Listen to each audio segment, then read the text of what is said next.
Joanne? I'm wondering if any of you have a history of Alzheimer's in your family prior to your disease? Go ahead, please. Yes. He's like 95. Yes. So Greg, that's a yes? Yes, but it was, you And know, who at was- 95, how many people don't have Alzheimer's? So was that your mom or your dad? No, it's my grandfather. Your grandfather? Okay. My sister. Bud? Your sister? But we didn't, in all the time, I don't think I ever heard anybody in the family, friends, or anything else ever say that. Never said the words. No. But, you know, looking back, it was right there. Dave, any people in your? My dad, but he was quite elderly. He was in his late 80s, early 90s. Honestly, since we did not live where he was living, we were a lot in the dark. There were a lot of people who were helping cover up his problem, even after my mom had died. And I mean, the doormen in the apartment building in New York City that he lived in were, you know, calling him, holding his keys for him. He would call them before he went in the shower, after he got out of the shower, he'd get food for me. There were all sorts of people. The bank, folks in the bank knew him well for years and decades, of course, since they were writing his checks for him, paying his bills. We had no idea about any of that crap was going on. And as soon as we did, we moved him out of the environment. But it's amazing how people can cover that up. How about you, Mike? Yes, I had an early onset of the disease with my mother. She must have been about 50 or so. So I feel lucky to make it to be 76, 77 without touching it somehow. It's less frightening when it's towards the end of life anyway. You're not at the end of life. People all think they're going to live to be 100, but I don't buy it. Anybody else? Jane? Jane, did you have a history in your family of this disease? My father.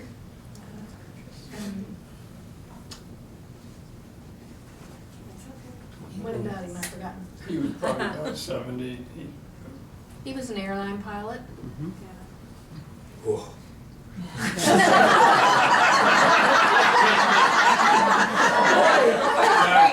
He had to retire when he was 60 out. I'll drive.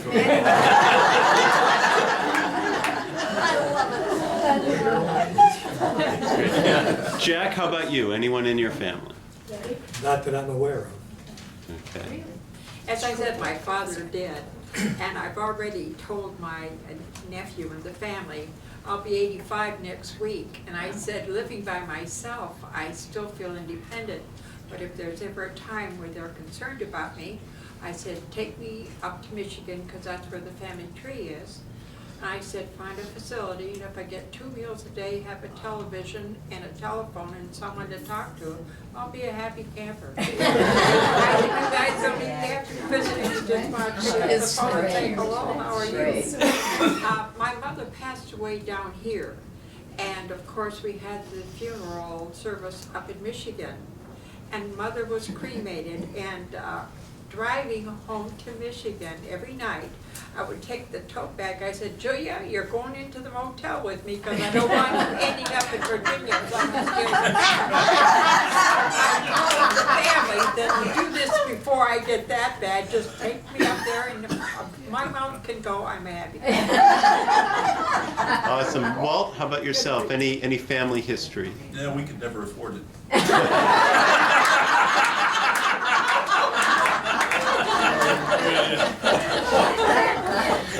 Well, you can't top that one. Carol?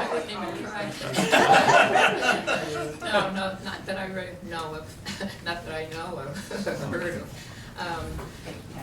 Bob may be able to give some insight into how I got started, because I kind of denied it to begin with, and then eventually, did you get me for checking with Dr. Beckwith? I have been reading Dr. Beckwith's columns. My memory's not the greatest either, particularly for names, so I was always interested in his columns. And So when I got to the point where I felt we needed to know more than we did, I was glad that he was available. I felt somebody, at least I've read what he writes, and I believe he knows what he's talking about, that we could go to and that we could trust. So I don't remember Carol's reaction when I suggested that we do that. I know, when you suggested I come to the ladies' club, I was not thrilled about doing it. I did it, and I'm glad I did. It's really good. That's nice too. Yeah. And Barbara, you had your hand up. I wanted to go back to this insight of Bud, because in our case, in 2008, Bud talked to his doctor. We live near Cincinnati in the summertime, and he told his doctor that he thought he was having some trouble, and his doctor sent him to a neurologist. Bud was checked out, and I love this. The only way I found out was because he forgot to go back to the follow-up program, and she called me. That's how I found out. Bud, a rebuttal? I have to live with it. Yeah, Greg. I assume that everybody's memory does this, different stages of that, but I assume everybody doesn't just stay on an even keel. I think most people lose their memory over time. Yeah. And I think that goes back to Dave's important point that everyone with this disease is different. So try not to draw correlations that something that might work wonderfully for you that doesn't work at all for the person sitting next to you. So it's really, Dave, did you have something you wanted to add to that answer, or Greg? Well, I mean, we all know people who are in their 90s and are completely with it and are maintaining really well and so forth. It's not normal to lose your memory. It's normal to have some minor age-related things, where you forget a little something, or drawing a blank, and so forth. That's very common. But losing your memory, like is happening to us, is not normal, no matter how old you are. And there's just lots of research that really goes along with that. Yes? The short-term memory, what happened 5 minutes ago, that's not normal. No, that's not normal. Yeah, I'm talking about the short-term memory and so forth. Yeah, and we have a local celebrity in our crowd. It's Jane Sweeney, who has written a book on Alzheimer's, and we will have you as a speaker, hopefully soon. I want to say something. I lost my husband over 2 years ago to Lewy bodies, Alzheimer's and Parkinson's. And in my tremendous research, I decided I had to give back. And I have 2 physicians in my family, and my youngest is a pediatric nurse at Hopkins. But we were blindsided along the way. I want to thank the panel. When I speak, I talk about the courage of caregivers. And there is a new website that's an international Dementia Mentors. And that's what you're doing. And I tell people that we're going to have dementia a long time. And the next generation and the previous and the following generations, it's going to be with us. The doctors are working, about the research. And I collaborate with some international speakers and organizations. The world over is really concerned. And not only from the human suffering, but they're trying to change the culture, and you have made a giant step.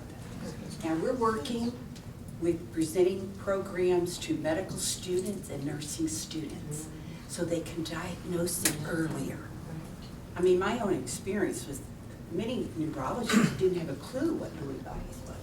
How many of you have been to doctors and they didn't have a clue? I mean, it's amazing, and you start talking, Walt, I think this was you're so comfortable here. You start talking to people or your family, and they're like, my dad will tell me what I want. He wants me to know.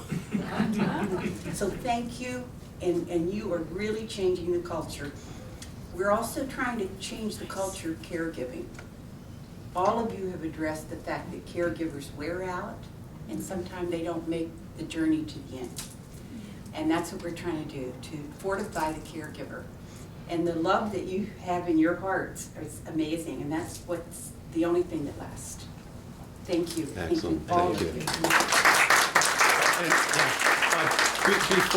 Just to follow up, Jane did mention Dementia Mentors. Gary LeBlanc is involved in that. He's coming and going to be our speaker in August to talk about that project and the progress he's made with the hospital wristband progress. So I think that's something that all of you might benefit and enjoy doing. So Dave, was that your? Yeah, I was just going to say thank you very much, because that's a great plug, and I do participate with that program there as a mentor for Dementia Mentors.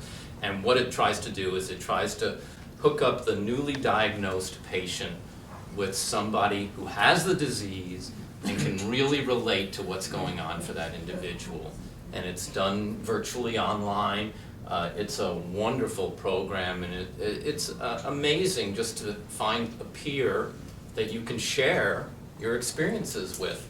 And I didn't have that. Probably no one here on this panel had that when we were diagnosed. So there's a lot of really good things happening to network patients with Alzheimer's and related dementias.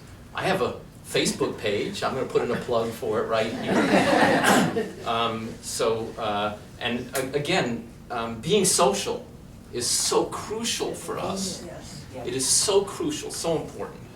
Being outside, being social, exercising, music. I mean, there are so many things that are really helpful for the Alzheimer's patient, and being social is one of them. And by the way, medicines, maybe yes, maybe no.